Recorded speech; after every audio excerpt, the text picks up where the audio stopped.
السلام علیکم ورحمۃ اللہ تعالی وبرکاتہ۔ الحمد للہ نحمده ونستعینه ونستغفره ونؤمن به ونتوکل علیہ،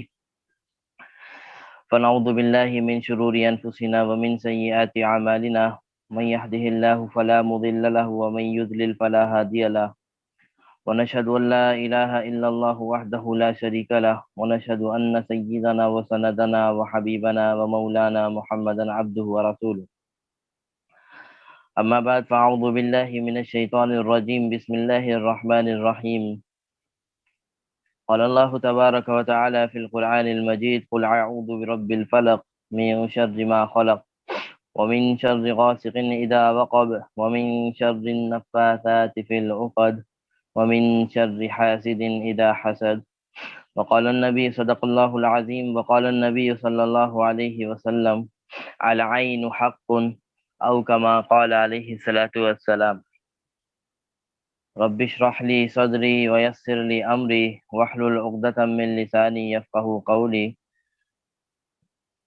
سبحانک لا علم لنا الا ما علمتنا انک انت العلیم الحکیم۔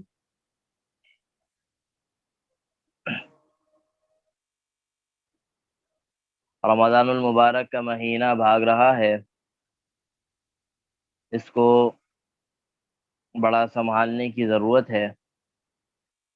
آج تقریباً 15 16 17 روزے ہو چکے ہیں۔ ایسا نہ ہو کہ رمضان کا مہینہ مکمل طور پر کلی طور پر گزر جائے اور ہم رمضان کی برکتیں اور رمضان کی رحمتیں سمیٹنے میں پیچھے رہ جائیں۔ تو یہ چند دن رہ گئے ہیں، 10 12 دن، اس کو خوب اچھے سے اچھا بہتر بنانے کی ضرورت ہے، اور خاص طور پر جو آخری عشرہ جس کو جہنم سے خلاصی کا عشرہ کہا جاتا ہے، اسی عشرے میں اللہ تبارک و تعالیٰ نے لیلۃ القدر کو بھی رکھا ہے، تو خصوصی طور پر اس عشرے کا خاص اہتمام ہو۔ جناب نبی کریم صلی اللہ علیہ وسلم ویسے تو مکمل رمضان کا خوب اہتمام کرتے تھے، لیکن جب آخری عشرہ آتا تو آپ علیہ السلام اپنی تیاریوں میں اور اضافہ کر دیتے اور اس کو اہتمام کے ساتھ آخری عشرہ گزارتے اور آخری عشرے کا باقاعدہ طور پر مسجد کے اندر اعتکاف فرماتے۔ کیونکہ آج موضوع حسد، نظر بد کی حقیقت اور اس کا علاج ہے، تو اب ہم اپنے موضوع کی طرف آتے ہیں۔ بہت ساری ایسی چیزیں ہیں جو ہمیں نظر نہیں آتی، جو ہماری آنکھوں سے پوشیدہ ہوتی ہیں، لیکن اس کی حقیقت دراصل ہوتی ہے۔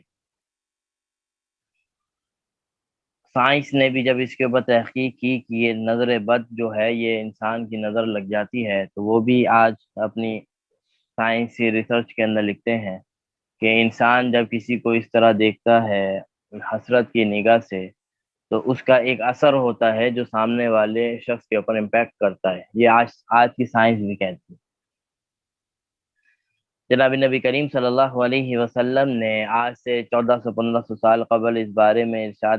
فرما دیا کہ یہ نظر بد ایک حقیقی چیز ہے اور یہ انسان کو لگتی ہے، اور اگر اس کا علاج نہ کروایا جائے تو یہ انسان کو، پیغمبر علیہ السلام فرماتے ہیں، یہ نظر بد اتنی بری چیز ہے کہ انسان اگر اونٹ کو بھی لگ جائے تو اونٹ کو بھی وہ قبر کے گھڑے تک اتار دے، اتنی خطرناک چیز ہوتی ہے۔ انسان کے سامنے اونٹ کی جسامت کتنی بھاری بھرکم ہے، انسان اونٹ کے سامنے کچھ بھی نہیں۔ آپ علیہ السلام فرماتے ہیں اگر اونٹ کو بھی یہ نظر لگ جائے تو وہ بھی اس نظر کی وجہ سے قبر کے گھڑے میں اتر جائے، یعنی اس کی حالت ایسی ہوگی۔ تو یہ نظر بد کا لگنا یہ حقیقی ہے۔ بہت ساری چیزیں ہوتی ہیں جو ہمیں نظر نہیں آتی، جیسے جنات ہیں، جیسے جادو ہے، یہ ساری چیزیں ان کا باقاعدہ وجود ہے، اور باقاعدہ یہ کیا جاتا ہے۔ جناب نبی کریم صلی اللہ علیہ وسلم کے دور میں بھی ہوا، اور خود آپ علیہ السلام کے اوپر بھی جادو کروایا گیا۔ سب سے پہلے تو میں اگر حسد کے حوالے سے بات کروں، پھر اس کے بعد میں نظر بد کے اوپر آتا ہوں، پھر نبی علیہ السلام کے اوپر جو جادو ہوا تھا اس کے حوالے سے بھی میں آپ کے سامنے رکھوں گا کہ وہ جادو کیسے ہوا تھا اور پھر اس کا علاج کیا ہوا۔ رسول اللہ صلی اللہ علیہ وسلم فرماتے ہیں کہ یہ حسد ایک ایسی خطرناک بیماری ہے کہ جیسے ایک آگ لکڑی کو کھا جاتی ہے اور اس کو بالکل نہیں چھوڑتی، لکڑی کا آگ کے اندر اگر لکڑی ڈالی جائے تو وہ لکڑی بالکل ختم ہو جائے، وہ اس طرح کھا لے۔ فرمایا کہ حسد بھی ایک ایسی بیماری ہے جو انسان کو اس طرح کھا جاتی ہے جیسے آگ لکڑی کو کھا جاتی ہے۔ ایک ہوتا ہے حسد کرنا اور ایک ہوتا ہے رشک کرنا۔ حسد کرنا بالکل ناجائز ہے، حرام ہے، اور رشک کرنا یہ باعث ثواب ہے اور اس کی اجازت ہے۔ رش کسے کہتے ہیں؟ رش کہا جاتا ہے کہ آپ کے پاس، آپ کے دوست کے پاس یا آپ کے کسی رشتہ دار کے پاس کوئی اچھی گاڑی ہے، کوئی اچھی جاب ہے، کوئی ایسی اچھی چیز ہے جو آپ کے پاس نہیں ہے، لیکن آپ یہ دعا کر رہے ہیں کہ یا اللہ مجھے بھی ایسی گاڑی عطا فرما دے، یا مجھے بھی ایسی جاب دے دے، یا مجھے بھی ایکس وائی زیڈ کوئی بھی نعمت ہو مجھے بھی دے دے، اور اس کے پاس بھی برقرار رہے مجھے بھی دے دے۔ یہ ہوتا ہے رش کرنا، اس کی تو اجازت ہے بلکہ باعث ثواب ہے، اس میں آپ اپنے لیے بھی دعا کر رہے ہیں اور سامنے والے کے لیے بھی دعا کر رہے ہیں۔ اور ایک ہوتا ہے حسد۔ حسد کیا کہتے ہیں؟ حسد کسے کہتے ہیں؟ حسد کہا جاتا ہے ان چیزوں کو کہ آپ کے رشتہ دار کے پاس، آپ کے دوست کے پاس کوئی ایسی نعمت ہے جو آپ کے پاس نہیں ہے، تو ہم یہ حسد کریں، یہ اپنے اندر یہ جذبہ پیدا کریں کہ میرے پاس وہ چیز آئے یا نہ آئے، سامنے والے کے پاس سے وہ چیز چلا جائے۔ یعنی سامنے والے کے پاس گاڑی ہے، اس نے گاڑی لی ہے، میرے پاس وہ گاڑی آئے یا نہ آئے، وہ گاڑی اس کے پاس بس نہ رہے، اس کے پاس سے بھی کسی طرح چلی جائے۔ یہ ہوتا ہے حسد کرنا۔ اب وہ حسد مال کا بھی ہو سکتا ہے، وہ حسد علم کا بھی ہو سکتا ہے، وہ حسد آپ کے کسی اچھے مقام کا، اچھی پوسٹ کا بھی ہو سکتا ہے، وہ حسد آپ کی خوبصورتی کا بھی ہو سکتا ہے، وہ حسد آپ کے علم کا بھی ہو سکتا ہے۔ تو یہ ہر چیز ہے جو حسد کے اندر شامل ہو سکتی ہے۔ تو انسان کو ہمیشہ ان چیزوں سے بچنا چاہیے، حسد سے۔ فرمایا جیسے دیکھیں نبی علیہ السلام کی ذات کو، یہ حسد ایک ایسی چیز ہے جو انسان کو کفر میں بھی مبتلا کر دیتی ہے۔ وہ کیسے؟ آپ علیہ السلام کی ذات کو کفار مکہ پہلے تو نہیں مانتے تھے، لیکن جب آپ علیہ السلام نے ان کے سامنے اپنی باتیں رکھی، معجزہ دکھایا، یہ ساری چیزیں دکھائی، تو وہ آپ علیہ السلام کو حق اور سچ ماننے لگ گئے کہ یہ تو رسول اللہ صلی اللہ علیہ وسلم ہے۔ لیکن پھر بھی وہ آپ علیہ السلام کے اوپر ایمان نہیں لاتے تھے۔ وجہ کیا تھی؟ وجہ یہ تھی تو وہ کہتے تھے کہ یہ جو محمد ہیں یہ بنو اسماعیل سے کیسے آ گئے، یہ تو ہمارے خاندان میں سے آنا چاہیے تھا۔ کفار کیا کہتے تھے؟ یہ تو دوسرے خاندان سے کیسے آ گئے، یہ تو ہمارے خاندان میں سے آنا چاہیے تھا، ان کو تو بنو اسحاق سے آنا چاہیے تھا، یہ تو بنو اسماعیل سے آئے ہیں، ہم بنو اسحاق سے ہیں تو ان کو بھی بنو اسحاق سے آنا چاہیے تھا، لیکن یہ تو حضرت اسماعیل علیہ السلام کی اولاد میں سے ہیں۔ تو یہ ایک حسد ایسی چیز تھی کہ وہ ہمارے خاندان میں سے کیوں نہیں آئے، ان کے خاندان میں سے کیوں آئے؟ یہ ایسی ایک حسد چیز تھی، ایک حسد ایسی چیز تھی ان کفاروں، ان یہودیوں کے اندر، کہ وہ اس بات پر بھی آمادہ ہو گئے کہ وہ رسول اللہ صلی اللہ علیہ وسلم کے اوپر ایمان نہیں لگے۔ کہ دیکھیں کتنی خطرناک چیز ہے حسد۔ یہ حسد انسان کو بالکل کھا جاتا ہے، اور آج یہ حسد آپ اگر دیکھیں تو ہر گھر کے اندر پایا جاتا ہے۔ بھائی بھائی حسد کر رہا ہے، بہن بہن حسد کر رہی ہے، ایک دوسرے سے حسد کیے جا رہے ہیں۔ یہ بہت بڑی بیماری ہے۔ اللہ کے قرآن مجید کے اندر سورۃ الفلق کی، جیسے میں نے ابھی آپ کے سامنے تلاوت کی ہے، اس کی آخری آیات یہی بتاتی ہیں، وَمِن شَرِّ حَاسِدٍ إِذَا حَسَد، اے اللہ ہمیں بچا لے، ہمیں ان شرور سے، ان شریروں سے بچا لے، ہر حسد کرنے والے سے جو حسد کرتے ہیں، ان شرارت کرنے والوں سے بچا لے جو ہمیشہ کیا کرتے ہیں؟ حسد کرتے ہیں۔ اور فرمایا رسول اللہ صلی اللہ علیہ وسلم نے، نعمت ایک ایسی چیز ہے جس سے حسد کیا جائے گا، لازمی سی بات۔ آپ علیہ السلام فرماتے ہیں کہ ہر نعمت ایسی ہے اللہ کی طرف سے جس سے حسد کیا جاتا ہے، اور فرمایا کہ اپنی باتوں کو، اپنی کوئی ایسی نعمت کو اتنا، آپ علیہ السلام کا ارشاد بتا رہا ہوں، یہ کوئی گر کی بات نہیں، آج ہمارے بہت حضرات گر کے طور پہ یہ بات سمجھاتے ہیں کہ تمہیں کوئی چیز نعمت ایسی ملے تو اس کا ڈھنڈورا نہ پیٹو، لوگوں کو نہ بتاؤ، کہ ایسا نہ ہو کہ وہ لوگ پھر اس سے کیا کریں؟ حسد کرنے لگے۔ دراصل یہ گر کی بات جناب نبی کریم صلی اللہ علیہ وسلم نے آج سے 1400-1500 سال قبل یہ بات ارشاد فرما دی کہ جب تمہیں کوئی نعمت اللہ کی طرف سے ملے تو اس کو ڈھنڈورا نہ پیٹو، اس کو سب کو نہ بتاؤ کہ مجھے اللہ تعالیٰ نے یہ دیا، یہ دیا، یہ دیا۔ پھر بھی وہ جو آیت آتی ہے نا،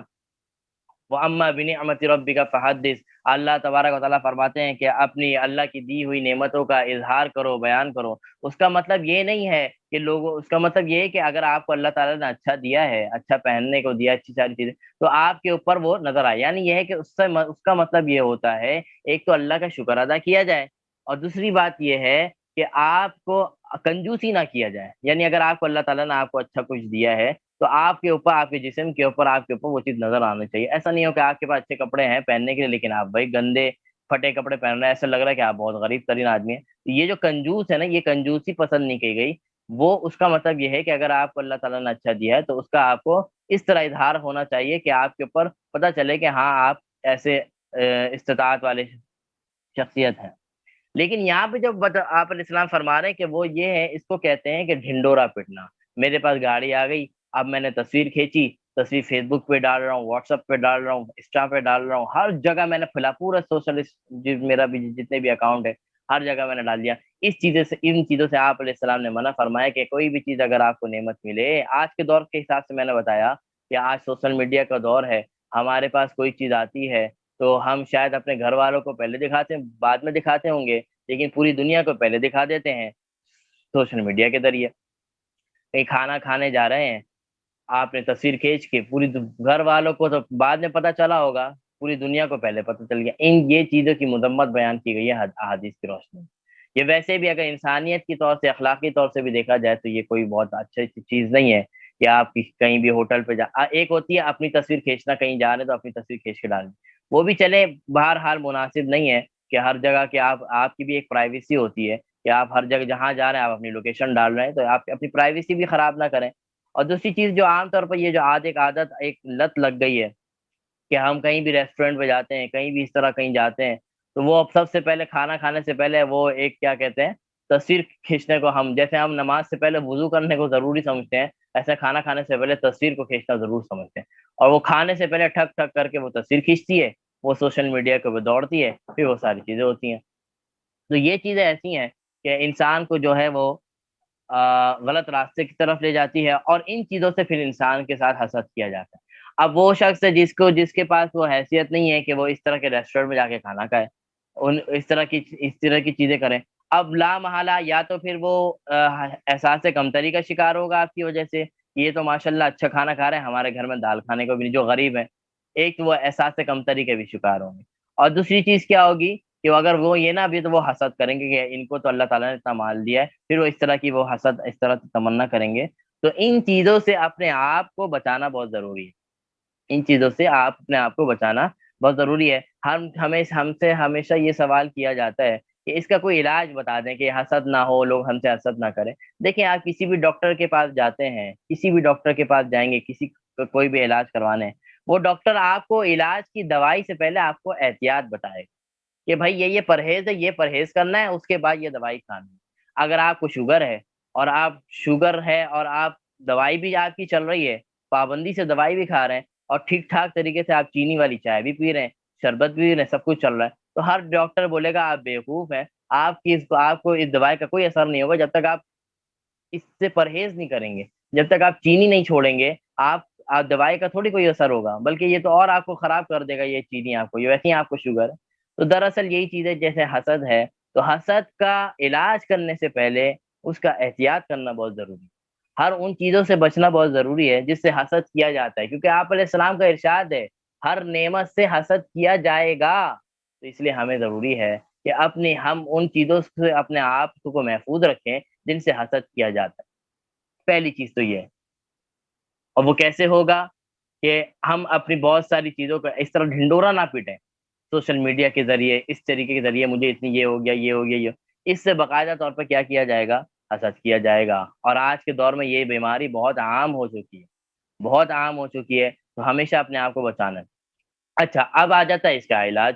علاج کیا ہوگا؟ علاج یہ ہوگا، آپ علیہ السلام نے جو ارشاد فرمائے ہیں،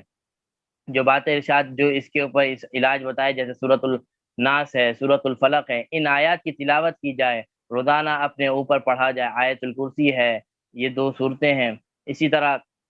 سورۃ الفاتحہ، یہ ساری صورتیں جو ہیں ان چیزوں کا علاج ہے۔ اچھا، اب اس کا کیسے علاج ہوگا جو حسد کرتا ہے؟ ایک ہوتا ہے نا کہ ایک جان بوجھ کے حسد ہو رہا ہے، اور ایک حسد ہوتا ہے لاشعوری طور پر اس کی عادت ہو جاتی ہے، بالکل اس نے اتنی حسد کی کہ اس کو عادت ہو گئی کہ یار ہاں بس میں جس کو دیکھتا ہوں مجھے جلن محسوس ہوتی ہے، مجھے جیلسی فیل ہوتی ہے۔ اب وہ چاہتا ہے کہ میں اس کا علاج کیسے کروں، اس کا علاج بھی علماء بتاتے ہیں بہت بہترین علاج ہے۔ وہ یہ ہے کہ جس سے تمہیں حسد ہو رہی ہے، جس سے تم جیلس جس سے تم جیلسی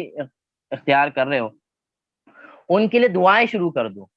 ان کے لیے کیا کر دو، جیسے ابھی دعائیں کر رہا ہوں نا کہ اس کے پاس ختم ہو جائے وہ چیز، میرے پر آئے نہیں تو آئے نہ آئے ان کے پاس سے چلا جائے۔ تو فرمایا کہ حسد کی بیماری کو اگر ختم کرنا ہے اپنے اندر سے، تو ان کے لیے دعائیں شروع کر دوں، جن کے بارے میں حسد کر رہا ہوں ان کے لیے، یا اللہ آپ نے اس کو گاڑی دی، اس کو ایک اور گاڑی دے دیں، اس کو ایک اور بنگلہ دے دیں، جو بھی آپ جس چیز کے بارے میں جو بھی اس کے ساتھ نعمت ہے، یہ دعائیں اگر انسان شروع کر دے گا، انشاءاللہ ایک وقت آئے گا اس کے اندر سے حسد کی جو بیماری ہے وہ انشاءاللہ ختم ہو جائے گی۔ تو ہمیشہ اپنے آپ کو، یہ جو حسد ہے ان سے اپنے آپ کو بچایا جائے، یہ بہت بڑی بیماری ہے اور اس کے اثرات بھی بہت خطرناک حد تک جاتے ہیں، خطرناک حد تک جا کے پڑتے ہیں۔ اور انسان کو آپ نے دیکھا ہوگا نا، بہت سے لوگ کتنے ہٹے کٹے ساری چیزیں ہوتی ہیں، لیکن ایک دم سے وہ آسمان سے زمین پہ آ جاتے ہیں۔ وجہ یہی ہوتی ہے کہ ان کو حسد کی نظر کھا جاتی ہے، یا اس طرح کی کوئی چیزیں ہو جاتی ہیں، اور اس میں دراصل غلطی اپنی بھی ہوتی ہے۔ ایک تو دوسروں کی غلطی ہے ہی ہے، وہ تو کر رہے ہیں، لیکن اپنی بھی کچھ احتیاطیں ہیں جن کے اوپر چلنا بہت ضروری ہے، تاکہ آپ ان بری چیزوں سے اپنے آپ کی حفاظت کر سکیں۔ دوسرے نمبر پہ آتا ہے نظر بد۔ یہ نظر بد بھی بالکل حقیقی چیز ہے، اس کی بالکل حقیقت ہے۔ آپ علیہ السلام نے فرمایا العین حق، کہ نظر کا لگنا حق ہے، نظر کا لگنا حق اور سچ ہے۔ تو یہ بھی، اس کی بھی بالکل حقیقت موجود ہے، اور رسول اللہ صلی اللہ علیہ وسلم پہ اب نظر بد کے اندر ایک تو نظر بد آ جاتا ہے کہ میں نے کسی کو نظر لگا دیا، میری نظر کسی کو لگی، اور اسی کے اندر بہت ساری چیزیں ایسے آ جاتی ہیں جیسے جادو کرنا، یہ ساری چیزیں بھی، ان چیزوں کا بھی وجود باقاعدہ اسلام میں ہے، جیسے جنات وغیرہ قصہ باقاعدہ اللہ تبارک و تعالیٰ نے سورۃ الجن نازل فرمائی ہے۔ سورۃ الناس کے اندر اللہ تبارک و تعالیٰ جنوں کا تذکرہ کر، من الجنت والناس، کہ اللہ تعالیٰ ہمیں بچا جنوں میں سے بھی اور انسانوں میں سے بھی وہ لوگ جو شریر ہیں۔ تو ان کا تو باقاعدہ تصور ہے۔ بہت سے لوگ ان چیزوں سے ایک تو انکار کرتے ہیں کہ یہ جنات وغیرہ، یہ ساری چیزیں جو ہیں، فرشتے وغیرہ جو نظر نہیں آتے، ان کا کوئی وجود نہیں۔ یہ بالکل غلط کانسیپٹ اور غلط تھیوری ہے، ان سب کا وجود ہے، کیونکہ ان کا وجود ہمیں قرآن مجید سے ملتا ہے، اس کا پروف اور اس کی دلیل ہمیں قرآن پاک جناب نبی کریم صلی اللہ علیہ وسلم کی احادیث سے ملتا ہے، تو اس لیے اس کا وجود لازمی طور پر ہے۔ تو نظر بد، میں جادو کا تذکرہ کر رہا تھا، تو رسول اللہ صلی اللہ علیہ وسلم کے اوپر بھی جادو ہوا تھا باقاعدہ طور پر۔ وہ جادو اس طرح ہوا تھا، رسول اللہ صلی اللہ علیہ وسلم جب اسلام کی دعوت دیتے تھے، تو آپ کو معلوم ہے جو دشمن ہوتے ہیں وہ آپ علیہ السلام کے اس کام میں رکاوٹ بنتے تھے، وہ آپ کو اس کام سے روکتے تھے، لیکن آپ علیہ السلام کبھی رکتے نہیں تھے۔ آپ علیہ السلام کو ایک مشن دے کے بھیجا گیا تھا، اللہ تبارک و تعالیٰ کے نبی جناب نبی کریم صلی اللہ علیہ وسلم اس مشن کو بہت اچھی طریقے سے پورا کر رہے تھے، اور مکمل طور پر ان مشن کو، جس مشن کے لیے بھیجا گیا تھا، اور وہ مشن مکمل کر کے آپ علیہ السلام اس دنیا سے رخصت۔ تو کافروں نے، یہودیوں نے، مشرکین نے آپ علیہ السلام کو اس کام سے بڑا روکا کہ کسی طرح آپ علیہ السلام رک جائے۔ کبھی لالچ لے کر آ جاتے تھے، کبھی یہ کہتے تھے کہ آپ یہ کام چھوڑ دیں، ہم آپ کی عرب میں سے سب سے خوبصورت ترین لڑکی سے آپ کو شادی کروا دیں گے، آپ کو یہ محل دے دیں گے، آپ کو اتنی ساری چیزیں دے دیں گے۔ اور آپ علیہ السلام کا اس وقت کا کتنا بڑا، کتنا شاندار، اتنا تاریخی ارشاد آپ علیہ السلام نے فرمایا کہ تم محلوں کی بات کرتے ہو، تم لڑکیوں کی اور عورتوں کی باتیں کرتے ہو، اگر تم میرے ایک دونوں ہاتھوں میں، ایک ہاتھ میں سورج بھی لا کے رکھ دو اور ایک ہاتھ میں چاند بھی لا کے رکھ دو، جو تم کر بھی نہیں سکتے، اگر ایسا کر بھی دو تو فرمایا کہ میں یہ کام کبھی نہیں چھوڑوں گا۔ اور تم تو محلات اور عورتوں کی باتیں کرتے ہو، چاند اور سورج بھی اگر تم میرے ہاتھ میں لا کے رکھ دو گے تو یہ بات جان لو کہ میں جس کام کے لیے آیا یہ کام میں کبھی نہیں چھوڑوں گا۔ تو کافروں نے، مشرکین نے ہر طریقے سے، ہر طریقے کا پلاننگ آپ علیہ السلام کے اوپر اپلائی کر لیا تھا کہ آپ علیہ السلام کو کس طرح اسلام سے روک دیا جائے، لیکن دیکھا کہ ہر وہ کام میں جو بھی لے کر آتے ہیں، ہر کام میں وہ فیل ہو رہے ہیں، جو بھی پلاننگ ان کی کر رہے ہیں وہ ساری پلاننگ فلاپ ہو رہی ہے۔ تو فرمایا کہ آخری حل کیا ہے، وہ کیا کرتے ہیں، ان کے اوپر جادو کر دیتے ہیں، تاکہ اس کی وجہ سے آپ علیہ السلام ان کام سے کیا کر دیں، رک جائیں۔ تو یہ جادو کا پلان ہو گیا. ایک یہودی ہے، یہودی تھا، یہودی نے اپنی دو بیٹیوں کے ذریعے آپ علیہ السلام کے اوپر جادو کروایا. وہ جادو اس طرح کروایا کہ آپ علیہ السلام جس کنگھی سے کنگا کیا کرتے تھے، بال کو جھاڑا کرتے تھے، وہ کنگھی اس کو وہ کسی طرح انہوں نے حاصل کر لی آپ علیہ السلام. اب وہ کنگھی آ گئی تو کنگھی کے اندر جیسے آپ کے یہ جو کنگھی ہوتی ہے، کنگھی کے اندر دانے ہوتے ہیں، اس کو انگلش میں پتہ نہیں کیا کہتے ہیں میرے، خیر یہ تو دانے ہیں، اس کو اس کنگھی کے اندر جو ہے وہ 11 تھے، 11 دانے تھے اس کے کنگھی کے اندر، آپ علیہ السلام کی کنگھی کے اندر. تو اس کو کیا کہا جاتا ہے، چلے خیر. تو وہ اس کے اندر 11 دانے تھے. آپ علیہ السلام وہ کنگھی ان دونوں اس یہودی نے اس کنگھی کو منگا لیا اپنے پاس. اچھا وہ کیا کیا پھر، اس نے کیا کیا، اس کنگھی کے اوپر جو 11 دانے تھے اس کے اوپر ایک دھاگا باندھا، اور ہر دانے کے اوپر ایک اس کے اوپر نوٹ باندھا، یعنی ایک گٹان ہر دانے کے اوپر لگائی. تو 11 انہوں نے نوٹ بنائے، 11 انہوں نے اس کے اوپر گٹان باندھے اور اس کے اوپر ایک دھاگا باندھا، اور اس کے اوپر اپنے اپنے جو ان کے جو منتر تھے شنتر جو بھی وہ پڑھتے تھے جادو کے حوالے سے، وہ جادو کے اوپر جادو. اچھا یہ تو میں ابھی آپ کو آگے کا بتا دیا میں نے. چلے میں آپ کو اس سے پہلے کا بتاتا ہوں یہ ہوا کیا، یہ تو بات کی بات ہے. اچھا جب یہ آپ علیہ السلام کے اوپر جب جادو ہوا نا، جب جادو ہوا تو آپ علیہ السلام کی طبیعت زیادہ تھوڑی سی کیا ہونے لگی، خراب رہنے لگی. اور آپ علیہ السلام کو اس کام میں تھوڑا سا، یہ جو مشن آپ علیہ السلام کو ملا تھا، یہ مشن میں تھوڑا سا وہ پیچھے ہٹنے لگے، کمزوری آنے لگی. ٹھیک ہے. اور آپ علیہ السلام کی طبیعت بھی تھوڑی سی خراب رہنے لگی، بخار بخار سا رہنے لگا. اب انہوں نے جادو کیا تھا اس کے اوپر. اور تو ایک دن رسول اللہ صلی اللہ علیہ وسلم سو رہے تھے. سونے کے حالت میں کیا دیکھتے ہیں خواب کے اندر، انبیاء کا خواب بھی دراصل وہی ہوتا ہے. ایک تو وہی ہوتی ہے، حضرت جبرائیل علیہ السلام آتے ہیں اور اللہ کی طرف سے کوئی حکم لے کر آ جاتے ہیں اور آپ علیہ السلام تک پہنچا دیتے ہیں. یہ اس کو کہتے ہیں وہی، ہم سب جانتے ہیں. اور ایک وہی یہ بھی ہوتی ہے جو خواب کے ذریعے کی جاتی ہے. رسول اللہ صلی اللہ علیہ وسلم کے اوپر بہت ساری ایسی وحی نازل ہوئی جو خواب کی صورت میں بتایا گیا. آپ علیہ السلام سو رہے ہیں تو خواب میں آ گیا وہ چیز، وہ پھر اسلام کا حصہ بن گیا. تو یہ انبیاء کا جو خواب ہوتا ہے، انبیاء کے جو ڈریمز ہوتے ہیں، یہ بھی دراصل اللہ کی طرف سے کوئی پیغام اور وحی ہوا کرتی ہے. تو یہی ہوا، رسول اللہ صلی اللہ علیہ وسلم سو رہے تھے، دو فرشتے آپ علیہ السلام کے پاس آ گئے. ایک فرشتہ آپ علیہ السلام کی خواب کے اندر یہ ساری چیزیں ہو رہی ہیں، ایک فرشتہ آپ علیہ السلام کے سر کی طرف کھڑا ہو گیا، دوسرا فرشتہ آپ کے پاؤں کی طرف کھڑا ہو گیا، پاؤں مبارک کی طرف کھڑا ہو گیا. اور دونوں فرشتے آپس کے اندر باتیں کر رہے ہیں. جو پاؤں والا فرشتہ ہے وہ سر والے فرشتے سے پوچھتا ہے یہ کون ہے؟ تو سر والا جواب دیتا ہے کہ رسول اللہ صلی اللہ علیہ وسلم ہے، اللہ کے آخری نبی ہیں. تو وہ پھر پاؤں والا ان سے ایک سوال پوچھتا ہے. آپس میں ڈسکشن چل رہی ہے اور آپ علیہ السلام خواب کے اندر یہ ساری چیزیں دیکھ رہے ہیں. دونوں فرشتوں کے آپس کے اندر ڈسکشن چل رہی ہے. پھر اس کا سوال کرتا ہے کہ یہ ان کو کیا ہوا ہے؟ سر والا جو فرشتہ ہے وہ جواب دیتا ہے کہ ان کو بیماری ہو گئی ہے، یہ بیمار ہے، ان کو بخار آ گئی، یہ ساری چیزیں وہ بتاتا ہے. تو پھر وہ فرشتہ پوچھتا ہے کہ یہ کیوں ہوا ہے، کیسے ہوا ہے؟ پھر یہ فرشتہ بتاتا ہے کہ حالانکہ اصل میں ان کے اوپر کچھ دو لڑکیاں ہیں اور ایک شخص ہے اور دو لڑکیاں، انہوں نے مل کے، تینوں نے مل کر ان آپ علیہ السلام کے اوپر جادو کیا ہے اور یہ کیا ہے، اس وجہ سے آپ علیہ السلام کی یہ سچویشن ہے، یہ حالت ہے. تو اس فرشتے نے فرشتہ پوچھتا ہے کہ اچھا وہ کیسے جادو کیا، کیسے، کہاں ہے، کس طرح جادو کیا؟ پھر وہ فرشتہ پوری ڈیٹیل بتاتا ہے کہ یہاں سے قریب میں ایک کنواں ہے، وہاں پر. پھر وہ ساری چیزیں بتاتا ہے کہ وہ آپ علیہ السلام کی کنگھی ہے، کنگھی کے اوپر ان لوگوں نے اس کے اندر 11 دانے ہیں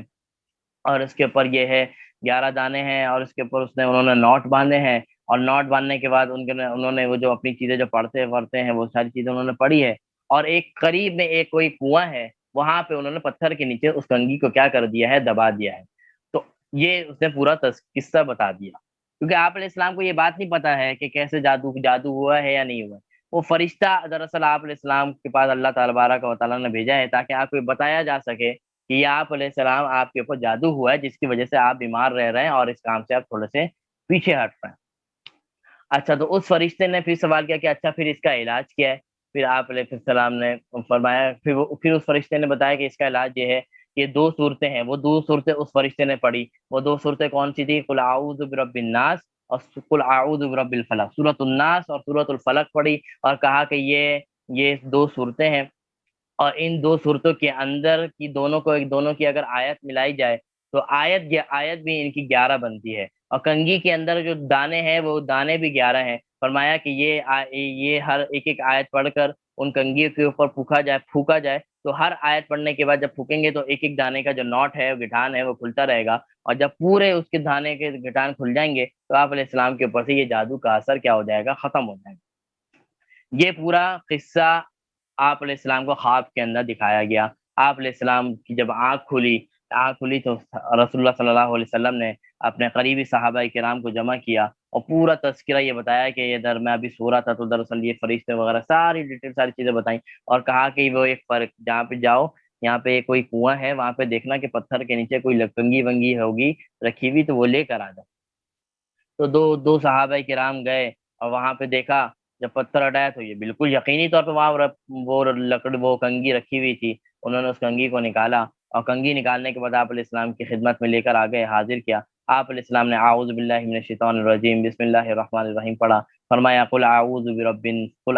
برب الفلق. جیسے قل اعوذ برب الفلق پڑھا اور ایک ڈاٹ کے اوپر ایک دانے کے اوپر جب پھونکا تو وہ اس کا جو گٹھان ہے وہ کھل گیا. اسی طرح دوسری آیت پڑھی, تیسری آیت پڑھی, چوتھی آیت پڑھی, تو یہ دونوں صورتیں پڑھی تو 11 آیتیں پوری ہو گئیں. جب یہ 11 آیتیں پڑھ کے ان کے ڈاٹ کے اوپر ان دانوں کے اوپر ان کنگھی کے اوپر پھونکتے رہے اور وہ گٹھان کھلتے رہے, اور اس طرح آپ علیہ السلام کے اوپر سے وہ جادو کا اثر ختم ہو گیا. تو آپ اندازہ لگائیے کہ جادو جناب نبی کریم صلی اللہ علیہ وسلم کے اوپر ہو سکتا ہے تو ہمارے اوپر نہیں ہو سکتا؟ لازمی طور پر ہو سکتا ہے. اور یہ جادو وادو یہ جیسے میں نے حسد کہا نا, یہ حسد کی وجہ سے حسد کی وجہ سے ان چیزوں تک بھی انسان چلا جاتا ہے کہ کسی کے وہ جادو کروا دینا, کسی کے وہ اس طرح کے معاملات کروا دینا تاکہ وہ نعمت وہ چیزیں اس کے پاس سے چلی جائیں. تو یہ آغاز حسد سے ہوتا ہے اور انتہا کہاں جا کے پہنچ جاتی ہے کہ وہ پھر جادو اور طرح طرح کی چیزوں تک انسان کو پھر وہ لے جاتی ہے. تو یہ نظر بد اور جادو ان سب کی حقیقت موجود ہے. ان کو اپنے آپ سے سب سے پہلے وہی بات میں نے بتایا کہ ہر کوئی بھی ڈاکٹر کے پاس اگر علاج کرنے آپ جائیں گے وہ پہلے اس کا احتیاط بتائے گا, علاج بعد میں بتائے گا. تو نظر بد کے لیے بھی سب سے پہلے احتیاط ہے. احتیاط یہ ہے کہ ایک ہوتی ہے باقاعدہ نظر لگانا, بہت سے لوگ دشمن ہوتے ہیں دشمنی کے طور پر باقاعدہ نظر لگاتے ہیں, اور ایک وہ ہوتی ہے جو باقاعدہ لگائی نہیں جاتی بلکہ خود سے لگ جاتی ہے, اور وہ نظر ماں باپ کی بھی لگ جاتی ہے. اب بچے بہت اچھا کام کر رہے ہیں, بہت یا خوبصورت ہیں یا بہت اچھا انہوں نے پوزیشن آ گئی یا کوئی ایسا کوئی بھی اچھا کام انہوں نے کیا, کبھی کبھار ماں باپ کی بھی نظر لگ جائے. ماں باپ ان کو حسرت کی نگاہ سے دیکھتے ہیں اور اس نگاہ سے دیکھتے ہیں, وہ جان بوجھ کے نہیں ہوتا لیکن وہ لاشعوری طور کے اوپر وہ حسد وہ نظر ان بچوں کے اوپر لگ جاتی ہے. اس لیے فرمایا کہ جب بھی کسی کی تعریف کی جائے یا کسی کے بارے میں اچھا کہا جائے تو ماشاءاللہ ضرور کہا جائے. اس کی وجہ سے ان الفاظ کی وجہ سے وہ پروٹیکشن ہو جائے گی جو نظر بد سے ہوتی ہے. اگر آپ نے کسی کو دیکھا تو آپ کو لیے چاہیے آپ کی احتیاط یہ ہے کہ آپ اس سے کیا کر دیں, ماشاء اللہ کہہ دیں. والدین بھی یا کوئی بھی ایسے ہو تو ان کو کیا کہیں, پہلے ماشاء اللہ کہتے ہیں. اس کی وجہ سے انشاءاللہ ان الفاظ کی وجہ سے وہ جو نظر بد ہے وہ انسان کو کیا ہو جائے گی, وہ انسان اس سے محفوظ رہے. تو یہ نظر بد بچوں کے اوپر والدین کی بھی لگ سکتی ہے, رشتہ داروں کی بھی لگ سکتی ہے, ہر کسی کی لگ سکتی ہے. اس کے اندر کوئی ایسی قید کی بات نہیں ہے.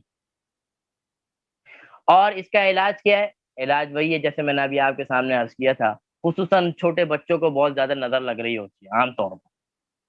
وجہ یہی ہوتی ہے کہ وہ چھوٹا بچہ وہ ایک یا تو خوبصورت ہوتا ہے یا خوبصورت کے علاوہ یا اس کی وہ اس کی کچھ شرارتیں ایسی ہوتی ہیں جو اچھی لگ رہی ہوتی ہے جس کی وجہ سے لوگ اس کی تعریف کرتے ہیں. تو وہ اس کی وجہ سے کیا ہو جاتی ہے, حسد اس کے اوپر نظر لگ جاتی ہے. سب سے پہلا کام تو یہ کہ جو بھی اس کی کوئی تعریف کر رہا ہے اس کو وہ کہہ دیا کہہ دیا جائے کہ بھائی آپ ماشاء اللہ کہہ دیں, ایسا نہ ہو کہ آپ کی نظر لگ جائے. کیونکہ یہ اس سے ناراض ہونے والی بات نہیں ہے. وہ یہ نہیں کہے کہ میں کیا نظر لگاؤں گا, نہیں, یہ حقیقت ہے, یہ انسان نظر لگ سکتی ہے, یہ لاشعوری طور پہ بھی لگ سکتی ہے کہ یہ ضروری نہیں ہے کوئی جان بوجھ کر لگائے. میں نے کہا نا والدین کی بھی نظریں لگ جاتی, تو اس لیے ان الفاظ کا استعمال. دوسری چیز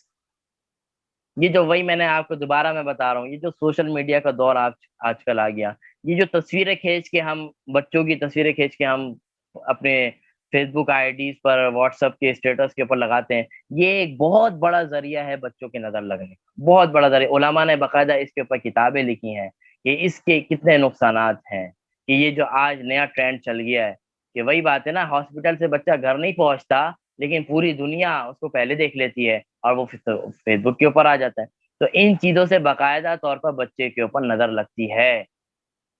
اب دیکھیں نا، اب آپ کے گھر میں بچہ آ گیا، اب آپ کے تو سارے رشتے دار ہیں، امید نہیں ہے کہ وہ اس طرح کی کوئی نظر لگا، اور میں نے بھی کہا نا وہ لاشعوری طور پر لگ بھی جاتی، لیکن آپ نے ایک چیز سوشل میڈیا کے اوپر ڈالا، اب وہ اس کے اوپر کون دیکھ رہا ہے؟ کوئی کافر بھی دیکھ رہا ہوگا اس کو، کوئی مسلمان بھی دیکھ رہا ہوگا، ہر کوئی اس کو دیکھ رہا ہے۔ اب کس کی نظر کیسی ہے آپ کو نہیں پتا، اس لیے اس کے لیے بہت ضروری ہے ان چیزوں سے اپنے آپ کو بہت زیادہ، خاص طور پر اپنے بچوں کے معاملے میں ان چیزوں سے اپنے آپ کو دور رکھیں، بہت دور رکھیں۔ عام طور پر بچے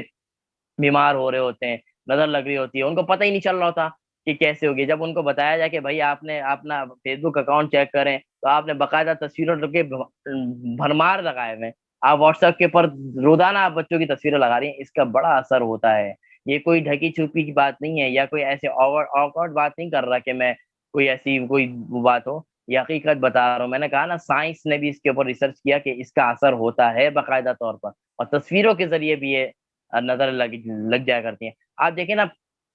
جادو والے بہت سارے جادو ہوتے ہیں، بہت سارے لوگ جادو باقاعدہ تصویروں کے اوپر کرتے ہیں، تصویریں ان کو منگواتے ہیں اور اس کے اوپر جادو کیا، یہ ساری حقیقت میں بتا رہا ہوں، یہ ساری چیزیں ہوتی ہیں، تصویروں کے اوپر جادو کی جاتی ہے۔ وہ تصویر کے اوپر جادو ہو رہی ہے تو جادو ہو رہا ہے تبھی تو ہو رہا ہے نا، اثر ہے اس کا تبھی تو ہو رہا ہے نا، لازمی سی بات۔ آپ قبرستان چلے جائیں، آپ چھوڑیں، خیر میں کیا بات بتاؤں، بس یہ ہے کہ اتنا سمجھیں کہ اپنے آپ کو ان چیزوں سے دور رکھیں، اس طرح کی چیزوں سے جو بد نظر جو انسان کو لگنے لگنے کا ذریعہ ہے، ان چیزوں سے اپنے آپ کو دور رکھیں، ان چیزوں سے اپنے آپ کو دور رکھیں۔ سب سے پہلی تو چیز یہ ہے کہ حفاظت، احتیاط ضروری ہے۔ ہمارے بچے، بہت سے لوگ کہتے ہیں نا، بہت سے دادی اماں کہتی تھیں کہ بھائی مغرب کے بعد بچوں کو باہر نہ بھیجو، یا درخت کے نیچے اس طرح نہ بھیجو، تو ہمیں پہلے دور میں تو سمجھ میں آتا تھا یہ بات، آج کے دور میں نئی نیو جنریشن ہے، وہ اس کو بالکل کھیل کود سمجھتے ہیں، یہ تو ایسی باتیں ہیں، بالکل آورٹ سی باتیں، وہ دادی اماں نانیوں کی باتیں ہیں، یہ تو اس کا کوئی وجود نہیں ہے۔ نہیں، اس کا وجود ہے، بہت ساری ایسی چیزیں جس کا وجود نہیں ہوتا، جیسے بہت ساری چیزیں ہوتی ہیں، کالی بلی گزر جائے، دودھ گر جائے تو اس کے یہ نقصانات ہے، رات کو جھاڑو لگانا مسئلہ، رات کو ناخن کاٹنا، یہ چیزیں تو ایسی ہیں کہ اس کا تو کوئی شریعت کے اندر کوئی ایسا اس کا وہ نہیں ہے جس کو ہم مانا جائے، یہ تو ان کی ایسی بس باتیں ہیں جو اسلام کا حصہ نہیں۔ لیکن بہت سی ایسی باتیں ہیں جو ہمارے بڑے بوڑھے کیا کرتے تھے، لیکن اس کی حقیقت اسلام کے اندر بھی موجود ہے۔ وہ کیا ہے؟ وہ یہ ہے کہ جیسے بڑے بوڑھے کہا تھا کہ مغرب کے بعد بچوں کو باہر نہ رہنے دو، باہر اس کے اثرات ہوتے ہیں۔ آپ علیہ السلام حدیث میں ارشاد فرماتا ہے، آپ علیہ السلام حدیث میں ارشاد فرماتے ہیں کہ مغرب کے بعد عام طور پر یہ جو جنات وغیرہ ہوتے ہیں، یہ جو بری چیزیں ہوتی ہیں، یہ اپنے مقام تک لوٹ رہی ہوتی ہیں، کیونکہ صبح جب نکلتے ہیں تو وہ پھیلے ہوئے ہوتے ہیں، ہر جگہ میں نظر نہیں آ رہے ہوتے ہیں، لیکن جب مغرب ہو جاتی ہے تو یہ اپنے مقام، جہاں جن کا جو بھی ان کا مقام ہے، وہ وہاں لوٹ رہی ہوتی ہے، وہ ساری چیزیں جا رہی ہوتی ہیں۔ اور اس وقت جب بچہ وغیرہ اس طرح کے جو کمزور لوگ ہوتے ہیں، اور جن کے اوپر یہ لوگ زیادہ اپنے اوپر گرفت کر لیتے ہیں بچے وغیرہ پہ، تو اس کے جب بچہ باہر ہوتا ہے، جب جا رہے ہوتے ہیں تو یہ اپنے بچوں کو ان چیزوں کو اپنی لپیٹ میں لے لیتے ہیں، اور اس کی وجہ سے وہ کبھی تو نظر بد لگ جاتی ہے، کبھی جنات کا معاملہ ہو جاتا ہے، ساری چیزیں ہو جاتی ہیں۔ جو خواتین کو بولا جاتا ہے کہ بھائی رات کو اس طرح کھلے بال نکل کر یا خوشبو لگا کے نہ نکلو، کیا وجہ ہے؟ یہ وہ باتیں نہیں ہیں جو بڑے بوڑھے کہتے تھے کہ ایسی بیکار سی باتیں، اس کی حقیقت موجود ہے۔ ان لوگوں کا جو جنات اور یہ جو بری چیزیں ہیں، ان کا سب سے زیادہ اثر ان لوگوں کے اوپر ہوتا ہے جو جسمانی طور پر کمزور ہو۔ اور اللہ تبارک و تعالیٰ نے بچوں کو اور عورت کو، میں جسمانی طور پہ بتا رہا ہوں، بچوں کو اور عورت کو اللہ تبارک و تعالیٰ نے جسمانی طور پر تھوڑا سا کمزور بنایا ہے مرد کے مقابلے میں۔ ذہنی اعتبار سے نہیں کہہ رہا میں، اب یہ نہیں کہنا، اب یہ نہیں کہیں کوئی کہ میں نے عورت کا مقام میں نے مرد سے نیچے کر دیا، نہیں نہیں، ذہنی اعتبار سے یا سوچنے کے اعتبار سے، مشورے کے، بہت سے لوگ کہتے ہیں عورتوں سے مشورے نہیں کرنے چاہیے،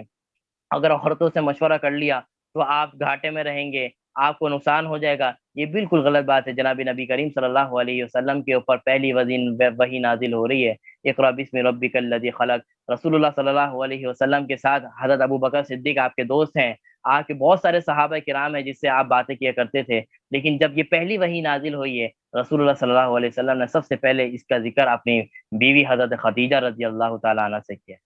تو دیکھیں، آپ علیہ السلام اپنی بیوی سے مشورہ کر رہے ہیں، آپ علیہ السلام کے پاس حضرت ابو بکر موجود ہیں، ان کے پاس جا سکتے ہیں، ان کی ساری کیفیت بتا سکتے ہیں، لیکن آپ علیہ السلام کس کے پاس آ رہے ہیں؟ اپنی بیوی حضرت خدیجہ رضی اللہ تعالیٰ عنہ کے پاس آ رہے ہیں۔ تو یہ چیز تو بالکل غلط ہے کہ وہ جو کہتے ہیں کہ بھائی عورت سے مشورہ نہیں کریں، عورت سے یہ نہ کریں، عورت کے ساتھ چلیں گے تو یہ نقصان، یہ بالکل غلط بات ہے، اسلام کے خلاف باتیں ہیں۔ آپ علیہ السلام باقاعدہ اپنی بیویوں سے مشورے لیا کرتے تھے اور باقاعدہ ان کے کہنے کے اوپر بہت سارے کام کیا کرتے تھے، تو یہ چیزیں جو ہیں وہ غلط، یہ چیزیں جو غلط ہیں۔ لیکن ایک وہ چیز ہے جو بالکل ریئلٹی ہے جو سامنے نظر ایک جسمانی طور پر اللہ تبارک و تعالیٰ نے بچوں کو اور عورتوں کو صنف نازک بنایا ہے، یعنی کمزور بنایا ہے مرد کے مقابلے میں جسمانی طور پر۔ اب مرد کو کوئی چوٹ لگ جاتی ہے وہ برداشت کر لیتا ہے، عورت کو اگر ہلکی سی ایک کٹ بھی جائے تو وہ آپ کے پتہ ہے آپ کے گھر کا کیا ماحول ہوتا ہے۔ تو یہ ایک کمزوری ہے جو اللہ تعالیٰ نے فطرتاً دی ہے، اور یہ جو جنات وغیرہ ہیں اور یہ جو اس طرح کی بری چیزیں ہیں یہ ان چیزوں کے اوپر زیادہ اثر کرتے ہیں جن کو وہ کمزور سمجھتے ہیں۔ تو اس لیے کہا جاتا ہے کہ عورتوں کو باہر نکلنے کے لیے اگر نکلے تو حجاب کے ساتھ، پردے کے ساتھ، برقعے کے ساتھ نکلیں، اور اسی طرح مغرب کے بعد وہ نکلیں گی تو بال تو ویسے بھی نہیں کھلے ہونے چاہیے باہر جانے کے لیے، خاص طور پر رات کے وقت میں خوشبو لگا کے اس طرح نہ لگیں۔ تو ان چیزوں کا باقاعدہ یہ ہے اثرات ہوتے ہیں جو آپ علیہ السلام فرماتے ہیں کہ ان کے اثرات ہوتے ہیں۔ تو سب سے پہلے یہ ہے کہ ان چیزوں سے ان کی جو آپ علیہ السلام نے جو ان کی احتیاطیں ہیں ان احتیاط سے اپنے آپ کو بچانا، اپنے بچوں کو بھی اپنے آپ کو بھی، جیسے میں نے آپ کے سامنے بہت چند چیزیں عرض کی ہیں۔ اب آ جاتا ہے اس کا علاج۔ اس کا علاج کیا ہے؟ اس کا علاج وہی ہے معوذتین، سورۃ الناس، سورۃ الفلق، آیت الکرسی، اسی طرح اور بھی جو جتنی بھی دعائیں ہیں ان کا معمول رکھا جائے، اپنے بچوں کے اوپر صبح شام پڑھ کے اس کو پھونکا جائے، کیونکہ بچے بہت چھوٹے بچے ہوتے ہیں تو وہ پڑھ نہیں پاتے، ان کو نہیں آتا پڑھنا، تو والدین کی ذمہ داری ہے کہ ان کے اوپر صبح شام پڑھ کر پھونکیں۔ بچہ اسکول جا رہا ہو تو ان کو پڑھ کے پھونک دیں، بچہ کہیں جا رہا ہو تو اس کے اوپر کوئی یہ چاروں کل وغیرہ پڑھے، اس سے انشاءاللہ ان بچوں کی کیا ہوگی؟ حفاظت ہوگی۔ اور صرف بچوں پہ نہیں، اپنے آپ کے اوپر بھی، اپنی چیزوں کے اوپر بھی، آپ گاڑی ہے آپ کے پاس، کہیں آپ پارک کر رہے ہیں تو آیت الکرسی پڑھ کے اس گاڑی کے اوپر پھونک دیں، اللہ تعالیٰ اس کی حفاظت فرمائیں گے۔ گھر سے جا رہے ہیں، گھر کو لاک کریں تو ایک دفعہ آیت الکرسی پڑھ کے اس کے اوپر پھونک دیں، اللہ تعالیٰ اس کے اثرات ہوتا ہے، اللہ تعالیٰ ان کے حادثات سے بچائیں گے۔ سفر میں جا رہے ہیں تو دعاؤں کا اہتمام کریں، آیت الکرسی، سفر کی دعا، ان چیزوں کا اہتمام کریں، اللہ تبارک و تعالیٰ ان کا کیا کریں گے؟ اس سے احتیاط کریں گے۔ اور اگر کسی کو آپ نے دیکھا کہ کسی کو نظر لگ گئی ہے بچے کے اوپر یا کسی کے اوپر بھی، تو ایک علماء اس کا ایک تجربہ اسی طور پر ایک نسخہ بتاتے ہیں، وہ یہ ہے کہ سورۃ القلم کی آخری دو آیت ہیں، وَإِن يَكَادُ الَّذِينَ كَفَرُوا سے لے کر آخری جو دو آیت ہیں سورۃ القلم کی آخری دو آیت، یہ سورۃ القلم سورۃ الرحمن کے بعد ہے، سورۃ الرحمن کے بعد جو سورت ہے وہ سورۃ القلم ہے۔ تو اس کی جو آخری دو آیت ہے اس کو پڑھ کر ان بچوں کے اوپر جن کے اوپر نظر لگ گئی ہے یا اپنے آپ کے اوپر بھی، وہ 3 مرتبہ یا 7 مرتبہ پڑھ کر اپنے اوپر پھونکیں، اور اس کے علاوہ پانی کے اوپر بھی پھونک کے اور اس پانی کے اوپر پھونک کے اس پانی پینے کا اہتمام کریں۔ اور یہ عمل کوشش کریں کہ عصر کے بعد کیا جائے یا فجر کے بعد کیا جائے، کیونکہ یہ وقت ایسا ہوتا ہے جو اس کے اثرات بہت زیادہ اچھے پڑتے ہیں۔ یا تو عصر کے بعد کیا جائے، ویسے تو ہر وقت کیا جا سکتا ہے لیکن عصر اور فجر کے بعد ان وظائف کے پڑھنے کا بیسٹ ٹائم ہوتا ہے، تو اس وقت کیا جائے، کسی کو نظر لگ جائے تو 3 دن تک یا 7 دن تک اور 3 مرتبہ یا 7 مرتبہ پڑھ کر ان بچوں کے اوپر یا اپنے اوپر پھونکا جائے، انشاءاللہ اس کی برکت سے اللہ تبارک و تعالیٰ ان آیات کی برکت سے یہ مجرب، میں آپ کو بتا رہا ہوں جو مجرب نسخہ ہے، اس کی وجہ سے اللہ تبارک و تعالیٰ حسد، یہ نظر بد وغیرہ سے اللہ تعالیٰ اس کی حفاظت کریں گے، اور اگر نظر لگ بھی گئی ہے تو اللہ تعالیٰ وہ نظر ختم کروا دیں گے۔ سورۃ القلم کی آخری دو آیتیں ان کو پڑھنا ہے، اول آخر اگر درود شریف پڑھ لیا جائے تو اچھی بات ہے، نہیں بھی پڑھے تو مسئلہ نہیں ہے لیکن پڑھ لیں تو اچھی بات ہے، اور 3 مرتبہ یا 7 مرتبہ پڑھ کر اپنے بچوں کے اوپر، اپنے اوپر جس کے اوپر بھی نظر لگی ہوئی ہے پڑھ کے پھونکا جائے، اور یہ اس کا عمل 3 سے لے کر 7 دن تک کیا جائے، انشاءاللہ اللہ تبارک و تعالیٰ اس کلام کی برکت سے اللہ تبارک و تعالیٰ اس چیز سے محفوظ کرے گا، اور جو نظر لگی ہوئی ہے وہ انشاءاللہ ختم ہو جائے گی۔ تو یہ میں نے آپ کو حسد اور نظر بد کے حوالے سے بہت ساری باتیں اور بہت ساری چیزیں ہوتی ہیں جو انسان اپنے کو سوار بھی کر لیتا ہے، بعض اوقات نظر وغیرہ نہیں ہوتی، بعض اوقات ایسا کچھ نہیں ہوتا، لیکن انسان نفسیاتی طور پہ یہ سمجھتا ہے بھائی مجھے نظر لگ گئی، نظر لگ گئی ہے، ایسا بھی نہیں ہوتا، ہمیشہ نظر بھی نہیں لگتی، ٹھیک ہے اس کا وجود ہے، نظر بھی لگتی ہے، لیکن ہمیشہ یہ سمجھنا کہ بھائی میں بیمار ہوں تو کسی کی نظر لگی ہے، نہیں، ایسا بھی ہو سکتا ہے اللہ کی طرف سے ہو، یا آپ کی کوئی ایسی باڈی کوئی مسئلہ ہو جو بیماری ہے، اب مجھے بخار آیا میں یہ کہوں کہ مجھے نظر لگ گئی، نہیں، ایسا بھی نہیں ہوتا، وجود ہے اس کا، لگتی ہے، لیکن یہ بھی نہیں کہ ہمیشہ نظر ہی لگی ہو، ہمیشہ کوئی حسد ہی ہوا ہو، ایسا بھی نہیں ہے۔ تو یہ نفسیاتی طور پہ جو معاملہ ہوتے ہیں اس کو بھی اپنے آگے ذہن سے ہٹانا چاہیے۔ ہاں احتیاط ہمیشہ رہنی چاہیے، ان چیزوں کے لیے احتیاط اور معمولات جو ہم دعائیں وغیرہ کا وہ ہمیشہ رہے، اس سے انسان پیچھے نہ ہٹے۔ جب انسان ان چیزوں کا معمول رکھے گا تو انشاءاللہ ان چیزوں سے بہت محفوظ بھی رہے گا، حسد جیسی بیماری سے، نظر بد، جادو ٹونا، ہر چیزوں سے اللہ تبارک و تعالیٰ اس کی کیا کریں گے، حفاظت فرمائیں گے۔ تو دو چیز اپنے ساتھ ہمیشہ پلو سے باندھ لیں، ایک احتیاط اس کے حوالے سے، اور دوسرے نمبر پر علاج۔ اور علاج یہ جو میں نے آپ کے سامنے بتایا کہ ہم روزانہ کے معمولات جو ہیں وہ اپنے اپنے اپنے اوپر بھی پھونکیں، بچوں کو بھی پھونکیں، دعائیں وغیرہ جو بھی ہیں ان کا معمول رکھیں۔ تو یہ آج کا سیشن جو حسد اور نظر بد کے حوالے سے تھا وہ تقریباً مکمل ہو گیا، وقت بھی مکمل ہو چکا ہے۔ تو کوئی سوالات ہوں تو آپ سامنے رکھ دیں تاکہ میں ان کا جواب دے دوں، پھر اس کے بعد انشاءاللہ ہم اختتام کی طرف چلتے ہیں۔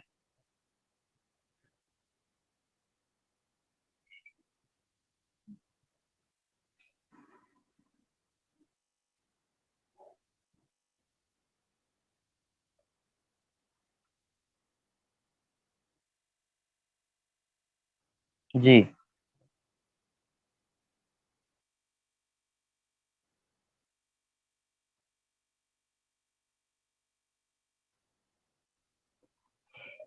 وعلیکم السلام ورحمۃ اللہ وبرکاتہ۔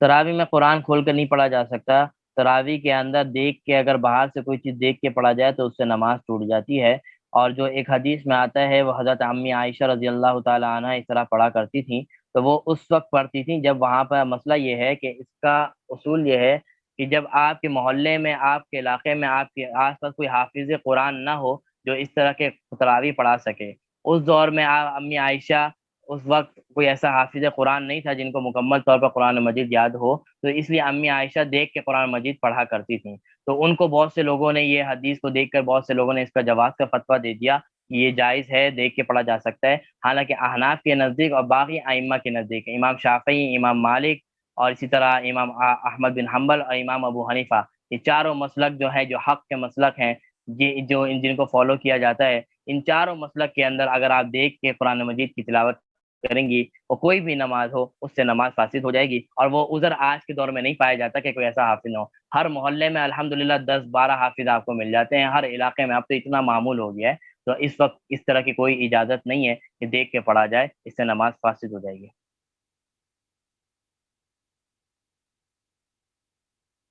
بالکل پڑھ سکتے ہیں، منزل کی کتابیں ہیں، بہت ساری کتابیں آتی ہیں، منزل آتی ہیں، اور اسی طرح حزب العظم آتی ہے، بہت ساری کتابیں ہیں، مجموعہ وظائف آتی ہیں۔ ان چیزوں کا معمول رکھیں، اللہ تعالیٰ ان چیزوں سے انسان کو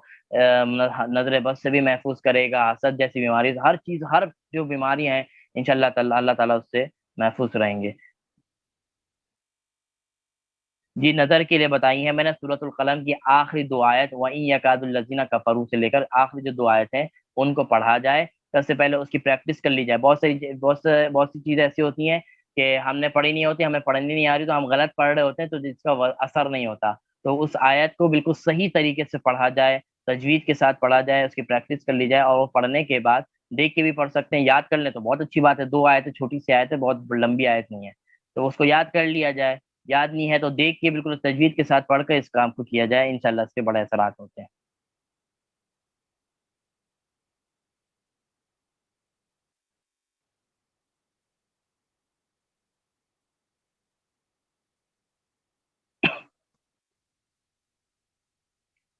جی اور کوئی سوال؟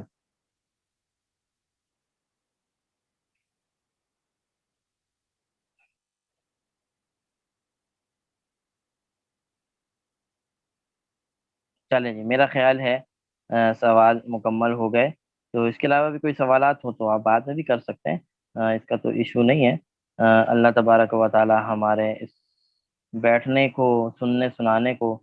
اپنے بارگاہ الہی میں قبول فرما لے، اور خصوصی طور پر اس پر عمل ہو جائے۔ سنتے تو ہم بہت ساری چیزیں ہیں، معلومات میں تو بہت ساری اضافہ ہو جاتا ہے، کاش ہم ایسا ہو جائے کہ وہ چیزیں ہماری معمولات بن جائیں، ہمارے لائف اسٹائل کا حصہ بن جائے۔ وہ چیز اگر یہ بن جاتا ہے، ہم نے ابھی 12 کلاسیں ہو گئیں، بہت ساری اچھی باتیں سیکھی، میں نے بھی سیکھی، آپ نے بھی سیکھی، اس کا فائدہ تب ہوگا جب اس میں سے کوئی نہ، اگر اس میں سے ہم نے جیسے 100 باتیں سیکھی، اگر 10 باتوں پہ بھی عمل ہو جاتا ہے تو سمجھے آپ نے یہ جو 15 دن کا جو کورس ہے آپ کا یہ 15 دن کا کورس آپ کا بہت اچھے طریقے سے گزر گیا۔ 10 باتیں بھی اگر آپ کے اس کے اندر سے عمل میں آ جائیں، کوشش کریں جو بھی سن رہے ہیں اپنے معمولات میں لے کر آئیں، اپنے عمل اپنی زندگی میں لے کر آئیں، اور صرف رمضان کے اندر نہیں، رمضان کے علاوہ بھی آپ کی مکمل زندگی موجود ہے، ان کے اندر بھی ان چیزوں کو شامل رکھیں، تب ان چیزوں کا فائدہ ہوتا ہے، ورنہ تو پھر یہ وہی والی بات ہے، جمعے کا بیان ہے، سنا، ایک عرصے سے سن رہے ہیں، سن کے گھر چلے جاتے ہیں، پتہ بھی نہیں چلتا کیا بات کی امام صاحب نے، ہونا عمل ہو رہا ہوتا ہے۔ تو یہ چیزیں ضروری ہے، یہ کلاس کا مقصد یہی ہے کہ آپ کو جو چیزیں سکھائی جا رہی ہیں، بتائی جا رہی ہیں، وہ اس کے اوپر یہ ہے۔ جی بہت کچھ سیکھنے کو ملا، اللہ تعالیٰ اور سیکھنے کو دے، بس بات وہی ہے کہ عمل ہو جائے، بس کچھ نہ کچھ میں عمل اپنی زندگی میں عمل پیرا کریں، اور یہی اس کا مقصد ہے۔ جزاک اللہ خیرہ، اللہ تعالیٰ آپ کا آنا بیٹھنا سننا قبول فرما لے، اور میری طرف سے بھی اس کو اور آپ کی طرف سے بھی قبول فرما لے، اور ہمارے رمضان کو ہمارے لیے باعث برکت، رحمت اور تمام خوشحالیوں کا سبب بنا دے۔ جزاک اللہ خیرہ۔ السلام علیکم ورحمۃ اللہ تعالی وبرکاتہ۔